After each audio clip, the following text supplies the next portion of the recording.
Ciao ragazzi, bentornati su Fredditech, io sono Alfredo. Come potete vedere siamo in questa splendida location per girare questo video che è dedicato agli accessori del Mi Drone 4K. Ci vediamo dopo la sigla.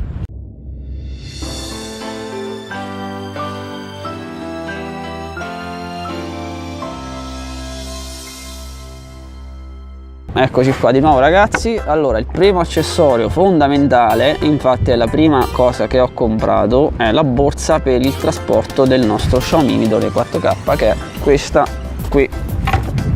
Allora, premessa, esistono due tipi di borse. Una è quella che state vedendo, la più grande e più ingombrante per dimensioni, ma che ci permette di lasciare il gimbal montato e le gambe aperte. In pratica il drone è quasi pronto per il volo, a parte montare le eliche.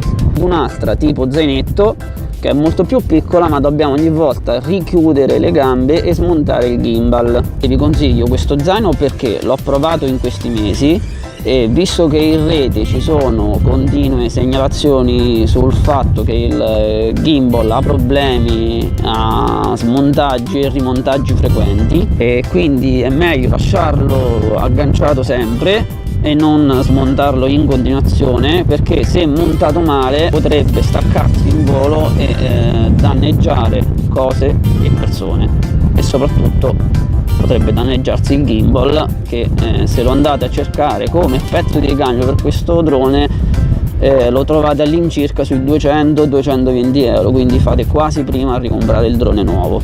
Il secondo accessorio è la batteria o batterie aggiuntive. Andando a leggere le caratteristiche tecniche che la Xiaomi rilascia sull'autonomia di volo di questo drone, possiamo leggere 27 minuti. Ovviamente per esperienza personale, ma anche di altri youtuber e altre persone che hanno questo drone, la cosa non è vera. Se riusciamo ad arrivare a 20 minuti è una forza, anche perché dobbiamo atterrare entro il 15% di carica della batteria per non danneggiarla. Questo è il caricatore multiplo che non trovate ovviamente nella confezione quando acquistate il drone.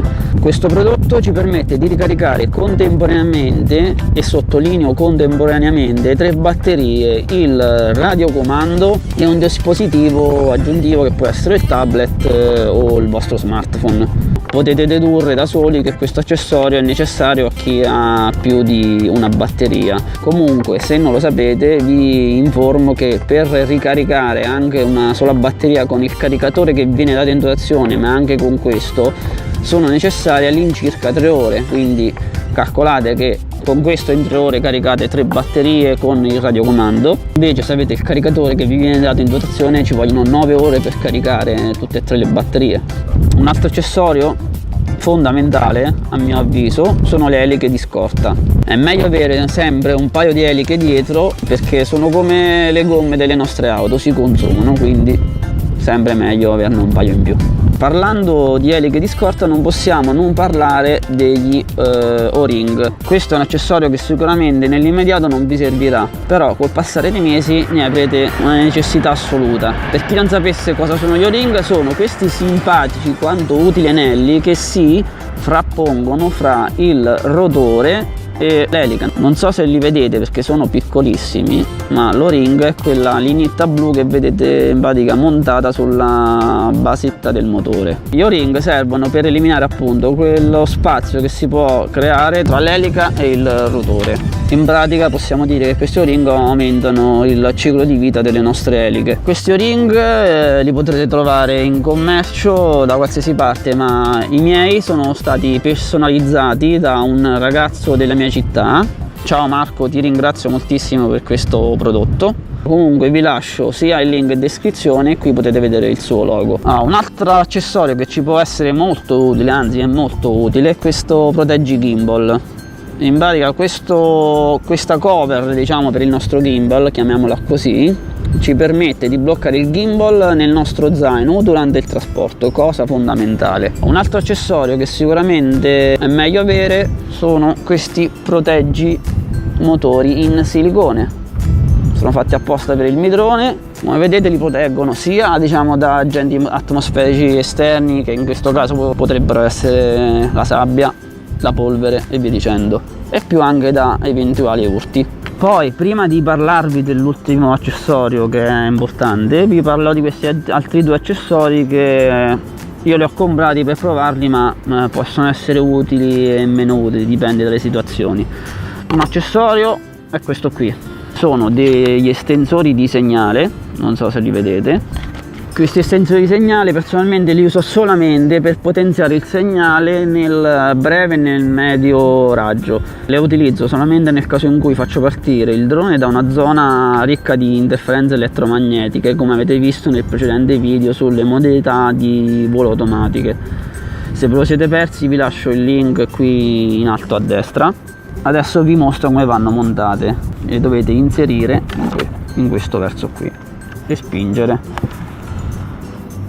Ok, come potete vedere in pratica adesso c'è questa tipo sorta di mezzaluna che serve per amplificare il segnale. Comunque vi ricordo che le distanze consentite per i droni sono di 70 metri in altezza e 200 metri in distanza. Un altro accessorio che però purtroppo mi sono dimenticato a casa, comunque dopo aggiungerò un breve video fatto in casa, scusate il gioco di parole.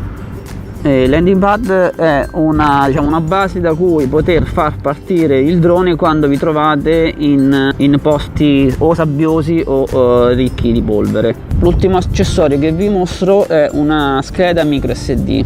Per chi non lo sapesse, i video in 4K per essere registrati necessitano di schede micro SD con un'alta velocità di lettura e scrittura. Quindi per sapere se la nostra scheda è adatta dobbiamo verificare che sulla sua superficie sia impresso questo simbolo U3 se vogliamo registrare video fino ai 4K e classe 10 se vogliamo registrare video fino a 1080p, e mi raccomando che sia di marca Samsung o SanDisk. Adesso vi chiederete perché la devo comprare di marca, Alfredo, perché vuoi spillarci più soldi possibili e prendere più soldi dalle affiliazioni Amazon, Gearbest eccetera? No,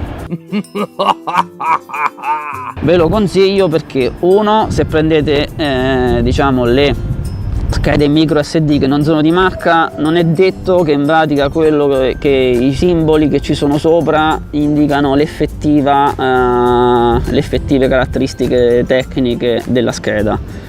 Secondo, perché in rete ci sono stati molti casi, ho sentito anche dal vivo molte problematiche al gimbal che sono derivate proprio da micro SD di scarsa fattura o di marche sconosciute. Ok ragazzi, il video finisce qui, spero non sia stato troppo lungo.